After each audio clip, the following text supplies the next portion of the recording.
The Secret of the Star Pond. In a quiet village wrapped in hills and pine trees, there was a place no one dared to visit after sunset. A small, round pond at the edge of the forest. The villagers called it Star Pond because at night it reflected the stars so brightly it looked like the sky had fallen into the water. But it wasn't just pretty. It was strange. Some said they saw lights dancing over the water. Some said they heard voices. And some said, if you looked into it at the right moment, you would see a different world. No one knew for sure, because no one was brave enough to find out. Until, one summer night, a girl named Lena walked quietly into the woods, holding a lantern and a question in her heart. She wasn't scared. She was curious. Lena was 12, with thick black hair and a notebook always in her bag. She loved to draw stars and dream of faraway places. But more than anything, she missed her older brother, Samir. He had gone missing 2 years before. No one knew where he went. He'd vanished one night, just like that. No goodbye, no sign, no clue. Except for one thing. A sketch he'd left in Lena's old book, a sketch of Star Pond. That night, under a silver moon, Lena arrived at the edge of the pond. The water was still, clear, and glowing. She stepped closer and gasped. In the reflection, she didn't see trees or stars.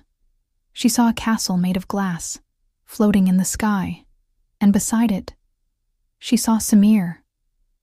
Samir, she whispered. Suddenly the water swirled and began to pull her in.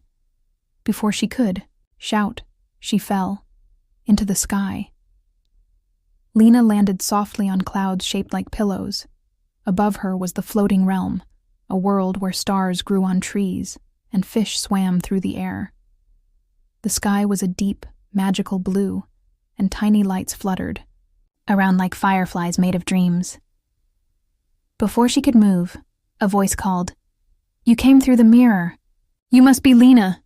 It was a floating cat, with wings." "I'm Nimbus," the cat said. "Your brother told us you'd come." "My brother? Where is he?" Lena asked. Nimbus's ears drooped. "He's in the castle of clouds, but he's trapped." Trapped? Yes. The Star Pond is not just water. It's a gate. It connects the heart of dreamers to the realm of light. Only those with wonder and love can cross. Your brother came to save this world, but he couldn't leave again without help. Lena stood up tall. "Then I'm here to help."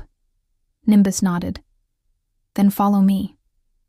Together, they flew through dream forests and rivers of light. They met creatures made of music, spoke to glowing owls who only told riddles, and crossed the bridge of lost names, where you had to remember who you truly were to pass. At last, they reached the castle of clouds. Inside, in a room of glass mirrors, Lena saw Samir. He was frozen in light, surrounded by stars that didn't twinkle. "Lena," his voice echoed, weak but warm. "You have to free me. Tell me how." "Break the mirror with a memory." Lena pulled out her notebook. She tore out a page. It was a picture Samir had drawn of the two of them, sitting on the roof of their house, watching the stars. She placed it against the glass. The castle rumbled. Light burst through. The mirror cracked. And Samir stepped forward, real and smiling. "You really came," he said. "I never stopped looking," she whispered. The sky above them swirled with gold and silver. The world cheered with color. "You brought balance," Nimbus said, purring. "But we must go home now," Samir said. "Star Pond only stays open while the moon watches."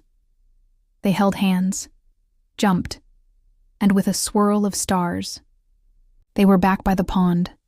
The sky was quiet again, still, peaceful. Only ripples on the water showed what had happened. From that night on, Star Pond was no longer feared. It was a place of hope, of wonder, of quiet magic. And if you ever go there, at midnight, you might see a floating cat, or hear laughter on the wind, or maybe, just maybe, you'll find your own path to a world that remembers your dreams.